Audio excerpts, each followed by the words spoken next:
Okay, giggers, how are we all? We've just had a nice little break at sea. It's a bit lumpier out here, but I'm sure Esther will tell you how the water conditions are. We've been joined by two stalwarts of Penryn Rowing Club here, Joby and Jay, and they're going to join in with Esther to do all the commentary. Oh, we're getting a lot of stick off of one of the, is that the Mounts Bay boat just giving us some stick? We can do that. There is such a thing as karma. So I'm going to hand you over to these guys, and they're going to talk you through all the events today, and see you on the other side, guys. Over to you, Esther. Okay, so this is a repeat of the earlier format. So what we've got first of all for you this afternoon is we have got the Open Vets category. We are going to race in, and then after we finish that, we are going to come back out. We are going to watch the Super Vets and the Masters. So just like the women's category this morning, those two events are going to go in the same race. Then after we come back in from then, we have got the heats this afternoon for the women and for the Open Super Vets and Vets. And we've also the headline events for today is we have the Masters Women and Open gold medal race this afternoon. So that's what we have to look for. Right, handing over to Joby. Great. So first race up, we've got the men's vets. We've got apparently 37 crews entered into this one. Last year it was Falmouth in first. Second was Carradon, and third was an Isles of Scilly crew in Setaweo. Setaweo is being used this year with Helford, I think. There is a Scilly crew in the Tregarthens, which is a bit of a mixed crew of some Scilly rowers, a couple of rowers that row with me and Jay at Penryn as well, I think. So we'll be looking out for those. Just milling around on the start line here now. I do not know what time it is. We're hearing something on the radio. We're coming up to 1:45. We got, coming up 3 minutes to go till the start of this one. So we've got quite a few boats out here. The conditions are really good. You're in for a treat having to listen to me and Jay again for the rest of today. So I'm going to hand back to Esther because, as usual, I'm rambling and saying nothing. But yeah, we've got a few gigs starting to make their way into some sort of line now. So it's interesting, we can see Amazon in the background here, one of the Carradon crews, looking very chilled, pretty relaxed to be fair, not much bothering them at the moment. 3 minutes to go, they're really sort of taking it in their stride. But the start line of this event, it really is quite epic. It's something to experience. These categories are our smaller categories. We'll have more entrants tomorrow in the open and the women's categories. But to be on that start line, and as the hooter goes, just to hear the noise going as you hit off the start is quite something. It's pretty special about this sport of ours. So for those of you who watched or maybe competed in the women's events this morning, it's quite interesting what's begun to happen to the sea conditions actually, because we're just beginning to pick up a little bit of groundswell. It's just coming in behind us. It's gonna hit the start line at an angle, so it's gonna make things marginally more challenging for the open category crews that we have this afternoon. But I'm sure it's nothing that they can't deal with here. So again, the crews they're just milling around here. They're just waiting for the starter to call them up for the start.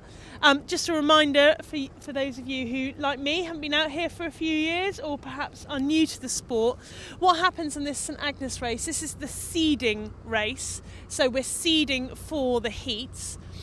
They will come up to the start line. We can already hear the starter in the background giving us his instructions. They come up to the start line. There we go, 4 minutes to go, people. So we've got 4 minutes until the crews are sort of beginning to brighten up, beginning to move towards the line. But crucially, you do not want to cross the start line before the hooter goes, because if you do that, then you are disqualified and your weekend is over. And it has been a considerable amount of effort, all the training over the weekend, to end your weekend there. So coxes will have really thought about that. They will have really prepared for it. It was always, whenever in crews that I've rowed in the past, whenever we've spoken about this start line, it's always been about safety. At the end of the day, this seeding race is just a seeding race. No medals are handed out at the end of this race. So people are if you lose a few minutes or a few seconds on the start just because you're hanging a little bit back, it's not the end of your weekend, whereas being disqualified obviously is. So we've been out here now for a little while, just sort of loitering around. The crew of Cadmus are being very relaxed back there. We've 3 minutes to go. They're not moving towards the start line. They look like they're doing a bit of bailing. But most of the crews that we can see here stretching out to our right now towards St Agnes. We can see the bell tents there of the campsite in the background. They're beginning to move up to the lines. The crews will have taken off their outer layers. They're just in t-shirts. Quite a nice warm day here today. In years gone by, 2004 comes to mind. Were you rowing then, Joby? Yeah, just about. I think that might have been one of my first champs. I think I was about 15 in 2004, so I think that was probably the first one I did here. A few years ago now. Crikey, that makes me feel pretty old. But 2004, I can remember being out here in the absolute lashing rain and howling wind. So this is considerably nicer than those conditions. But yeah, we can see the crews now beginning to move up to the start line, just beginning to think about it, just tapping slowly. 2 minutes to go. So I imagine coxes are going to be talking to their crews about the race, about their plan, thinking about their start. It's always a bit of a funny one, St Agnes, because as I've been stressing, the medals are handed out at the end of the Nut Rock races.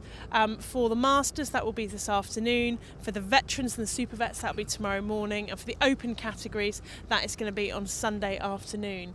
So this seeding race, it's getting yourself in the right position, but it is really sorry, we're just having a bit of a laugh. I don't know if you can get that in shot, but we've got somebody out here. I don't even know what to call that vessel, to be honest. Some sort of seaworthy catamaran rowing boat. Looks like they've got some fishing lines off it as well. Maybe they're going to join in the veterans and the veterans race this afternoon. So here we go. We're just coming down. We're in the boat just behind now. Crews are coming forward. They're just holding their blades off the water now. We just heard that there's 1 minute to go.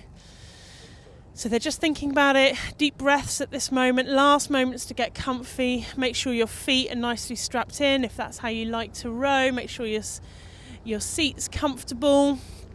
Making sure your grip's sorted. There we go. They're moving up very slowly. You'll just see the crews tapping up at this time. Again, like I say, the crucial thing here, not to cross that 9. This is the moment where, coxes can't win you races, but they can certainly lose it. So this is the moment where the coxes are really concentrating, really thinking this through, really watching that starter boat. We've just heard that there's 30 seconds to go. 20 seconds now. Crews just tapping up ever so gently, taking deep breaths in, thinking about what they're about to do, thinking about their start procedure. 10 seconds. 8, 5, 4, 3, 2, 1, and they are off. Okay, good. Nice, clean start from what we can see here. So, like I said, a little bit more ground swell, just making it a little bit more awkward for these crews off the start line. But we're seeing some pretty explosive starts here, really pushing in towards the islands. Joby, what are your observations from the start of this race? Yeah, so they're always interesting, these vets races. You've got a real mix of crews here. We've got, some of the top crews here would do very well in the open as well. The likes of Falmouth, you've got people who've got multiple world champions there in that crew. So we can't quite see at the minute we're behind the line, but yeah, real mix of styles on the start. Some of the crews really powering out the blocks, some not quite so much. But yeah, as we come round, we'll get a bit more of a view of who's where. But yeah, great conditions to start this one. It seemed a pretty good line from what we could see on the start. I don't think there's any risk of people getting disqualified. And we're all on the move. I can't see. We'll actually come round here and we'll get a view of who are the boats that are out the front. We've got, trying to pick out some of the bigger crews. We've obviously got a lot on the line here. Trying to look out for the Carradon, Mounts Bay, Falmouth crews, that silly crew and the Tregs. We expect to be up there somewhere. Looks like the Tregs is going quite strong. There's a Falmouth crew there as well. Who else have we got here? It's quite a big line. We're only halfway down the line behind them. It's a bit hard to tell on the placings at the minute, but I think the crews we'd expect to be there up front. Yeah, we've got Tregs there up front. That's Jan and Erin Wilkins, who row with me and Jay in that one, representing some Penryn. Tim Garrett, who rowed part of the Atlantic with me a few years ago, he's in there as well, and a few others. So yeah, they'll be doing well. That crew has not rowed together at all. It's just a complete scratch crew for this champ. So yeah, it'd be interesting to see where they end up and where they're compared to some of the other top crews. Who else have we got up front? We got a Carradine crew going well as we come further down the line here. Really spread out line. We've got, I think we said 37 crews in this, but it's a really wide start line.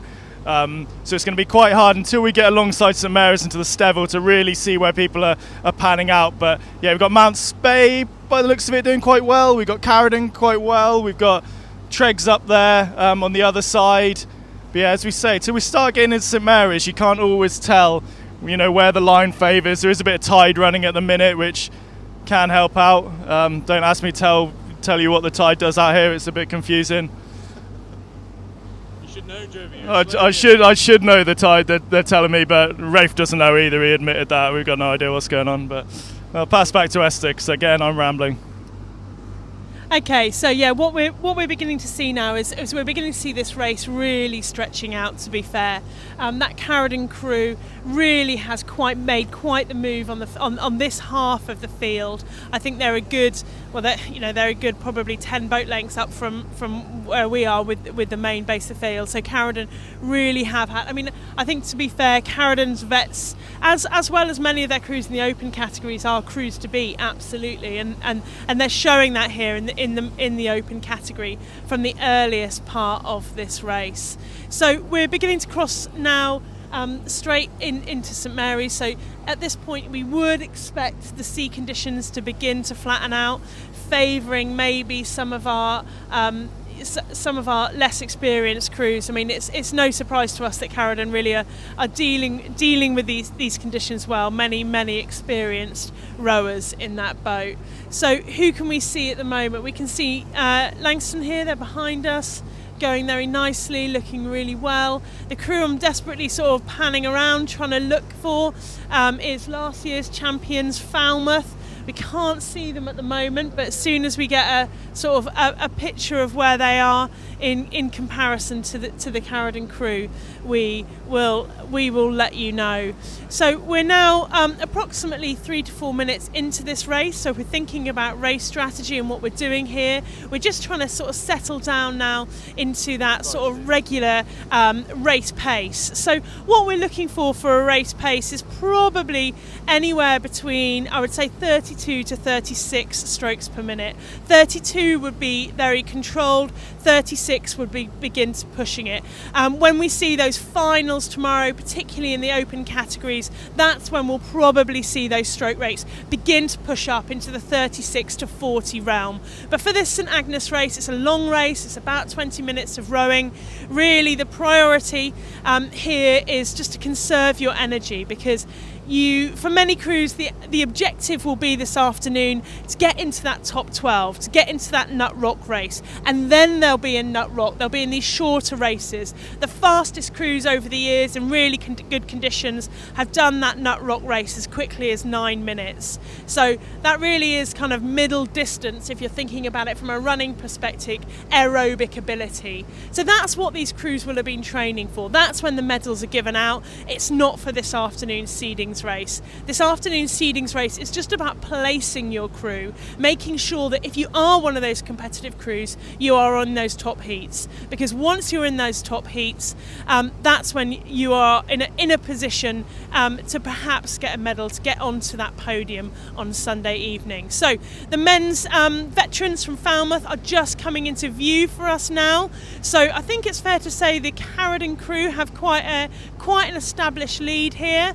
but I'm just watching the Falmouth crew. I've got my stroke rate meter on them. They look, to be fair, 32 strokes per minute. This is very chilled for them. That's low for Falmouth. Yeah, that's really low for Falmouth's men's A.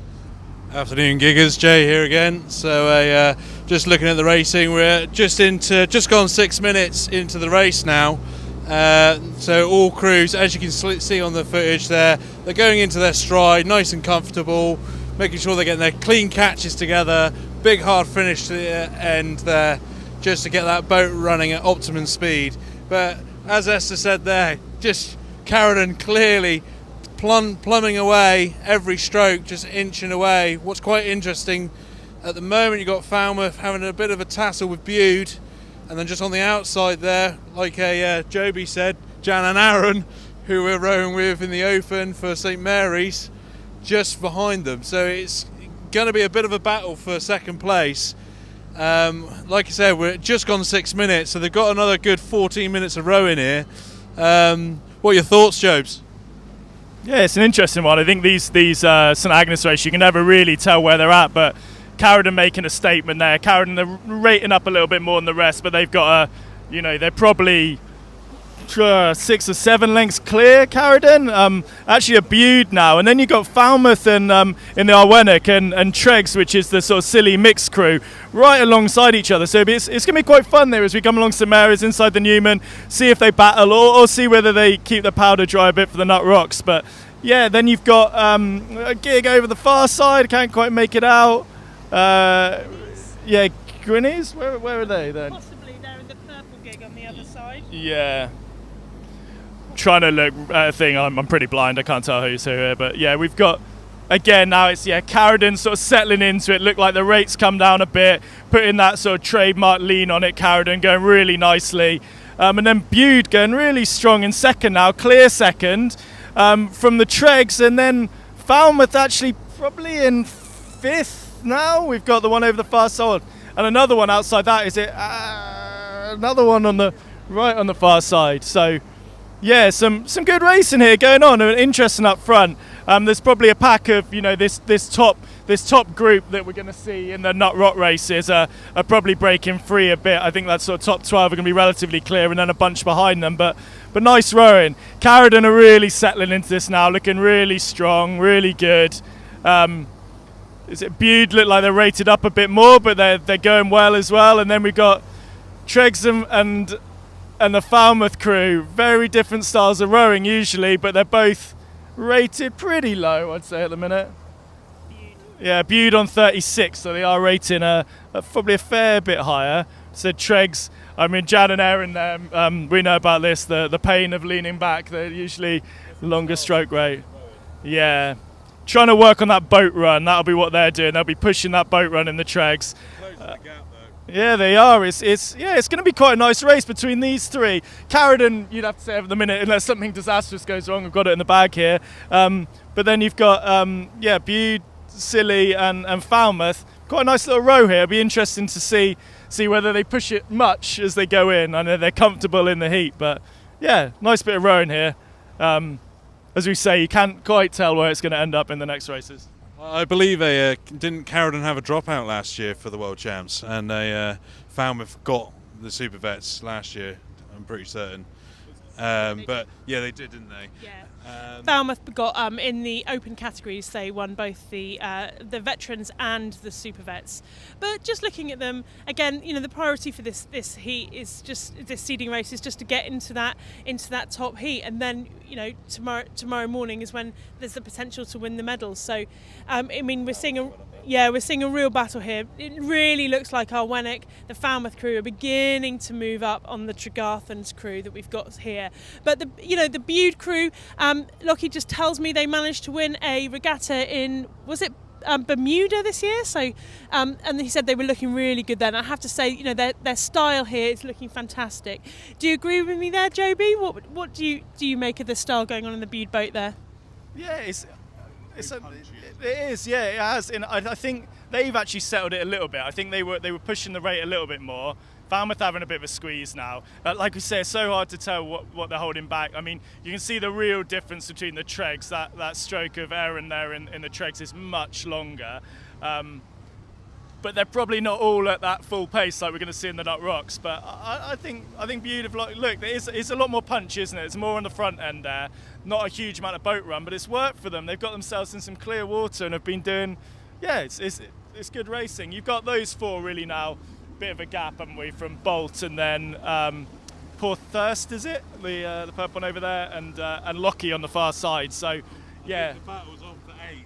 Look at there's a huge pile up. Not a pile up, but a group of boats there where we've got Halford, we've got Padstow, we've got Porthleven, we've got Langstone in there, we've got Hale, Carradon crew in there as well, that's their B crew. There's a big pile of group of boats in the middle here, so it'll be interesting to see. You're completely right there, because also that is going to be the cut-off point for that top heat. So for those crews, they are going to be absolutely going for it now, because they want to get into that top heat 100%. Yeah, I think the crews at the front, a bit of personal pride, they want to beat a gig alongside them, but they don't have to push too much. But yeah, as we get to that 8th, 9th, 10th to sort of 14th, that battle, they're going to be going flat out. That's going to wear them out, and it's going to be, yeah, when we turn here in a minute, as we go into St Mary's, it's going to be really interesting here. Absolutely, it looks like Arrow from Padstow there are just beginning to move away from hailing. Well. Yeah, we've got Langstone responding, we've got Energetic on the inside there making a move. So now we're coming around the Newman, we're going into really what's the sort of finishing straight here. And I'd just like to pick up on what Jay said really about the Arwenic crew that we've got here. You know, your head is telling you in this moment that you just need to pace yourself, you just need to conserve the energy. But your heart, they just want to beat the Tregarthen's crew. They do not want to give them that psychological advantage, okay? Also, they're going to lose their gap. Bude there. Bude have got to really watch their backs there, because you've got Tregarthens and Falmouth right on there, knocking on their back door. They could easily row past them right now. I'm not sure James Morton there in the middle of the Tregs knows how to take it easy. He's going to be winding it up here. You've got the Morton brothers in there with Tim Garrett, the three from Scilly in there, and they're going to be going now, which is good. There's a good race on there, and we're going to have another good race in a minute. Literally riding on their rudder at the moment. This is pretty cool to see. It's also quite interesting to see Matt Pullen there, the stroke rower from the Falmouth boat. He is just every now and again having a little look over at Tregarthens. I know the conversations that's going on in that boat there. They're just telling them just to relax, just to get to front. They're comfortably. They're in this top heat. So just a reminder, we have got Carradon out right in the front in Andar Lynn. Okay. Then we have got the Bude boat on the outside. They are being caught by the Falmouth boat, which is Arwenic, and we've also got Tregarthens, which is a little bit of a scratch crew. They are doing phenomenally. They've never rowed together before this weekend, but that's what the Scillies is all about. So it looks like Bude have pulled forward there. They've only got about 20, maybe 30 strokes left. And it's a real battle here now for third place. Will it be Tregarthens or will it be Falmouth? I'm not sure. It's too close to see from this corner, but I think Falmouth now pulling away, so I think Falmouth might get third here, but let's see what happens. I think potentially this is also a clash of styles. Falmouth really, when they sort of came to the forefront with their men's squad from sort of 2008 onwards, they really straightened up. It's all about the drive back, and it's about those clean exits. Whereas what you're seeing in Tregarthens is you're seeing much more traditional gig rowing, where they're really still going for that length at the end of the stroke. The argument is the Falmouth style is more powerful. That's the point they would like to us make, but not everybody's yet to be convinced. Yeah, you've got two people on the other side of the fence here, me and Jay. We're all about the boat run, but there are obviously two styles working quite effectively, both there. We've got Bolt now crossing the line for fifth. 1, 2, 3, 4. Fifth, yeah. And then we've got Porthurst in some clear water here, going to be coming in for sixth. So rowing through, they're just going to keep it going. They got like 15 more strokes, just got to get it over the line. Oh, look at this. So again, who is going to make it into this top heat? Because we've got Porthurst in sixth, we've got Lockie that looks like they're going to come in seventh. Is it Energetic in eighth, we believe, but Arrow on the outside is certainly in ninth. Then we've got Hailing in 10th, okay? We've got Set Away, the Helford crew, coming through in 11th. It looks Speedwell and Pentagon having a really good race here for this slog. This 12th place. It looks like the Carradon crew and Speedwell may have it. Oh, it's very close here. Pentagon really pushing for that last spot. They might do it. It is very close here between Pentagon and Speedwell. I think Pentagon may have just got that over the Carradon crew and Speedwell. Really close. Then you got Volanti coming through, Azouk, Kenza, which is the Mounts Bay. Here we go, another group coming up. And we've got a big push for the Yelm crew here in Wasp. So we've got Hale and So we've got Hale coming through. We've got Eloin here as well in the foreground closest to us. We've got Q. We have got many crews from the River Foy Rowing Club here this weekend. It's great to see them here, represented in the men's veterans as well. We have Malusin here from Zena, stroking it in, really nice, lovely long stroke that we're seeing there in that crew. We've got the Catalina from Catwater, just having our view obscured for a second, but with Pulpit Rock we can see. We can also see Curra's Pride from Lou. We've got the Templar from Teen coming up as well. We can see Faith from Devon coming in. We've got Morleda from Penryn. And then it's this event is really, we're stretching back crews, still really pushing it in this final segment of the race, okay? But also considering, knowing that they've got to go again. They've got to go again this afternoon in the Nut Rock race, and then they've got to go tomorrow morning. Tomorrow morning being the gold medal race for these men's veterans. So who have I got here? We've got Grace O'Malley coming in as well. Cox having a good look around there. It's looking great. Well done, guys. There's more later. At least they've taken those dodgy shirts off for the race. They were looking pretty ropey on the way out. But and then we've got Pegasus and Christine H. I'll pretend I know where both of those two are from. Absolutely. Clovelly and Brixham. Oh, okay, we're not too far up the road. Yeah.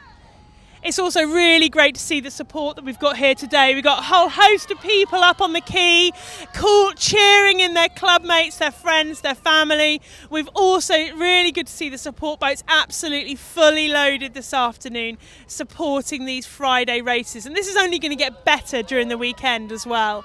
You know, as the crews come in, those rowing in the open categories, many of them will be arriving tomorrow or perhaps tomorrow morning on the Solonian. So this is only going to get busier. The atmosphere is only going to get built here. Okay, so we've got Swift, we've got Shelley Maid who's now come in, we've got Goose. We're very concerned in the commentary team if Goose and Voose decide to compete against each other, because that could be quite the mouthful.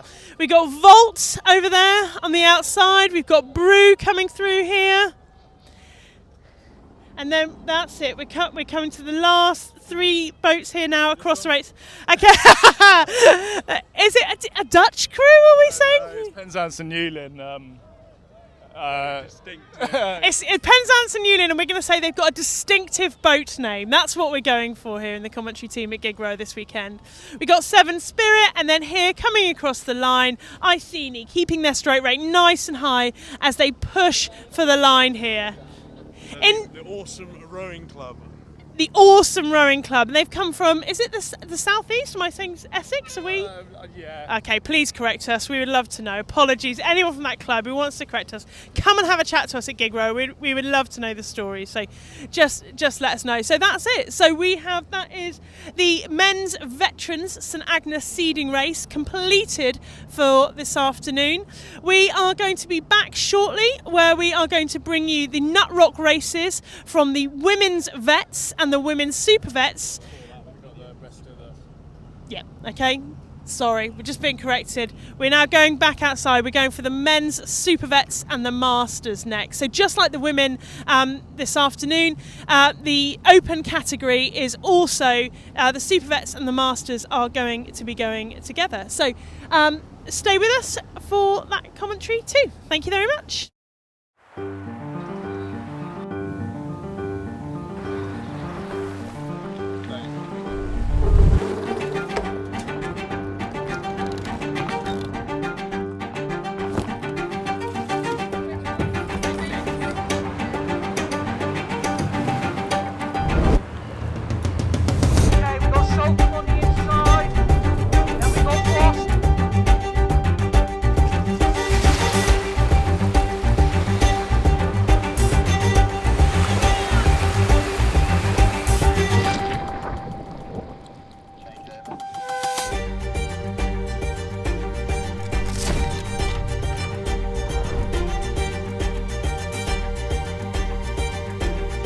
There's one right now. We drive 10 big ones and go.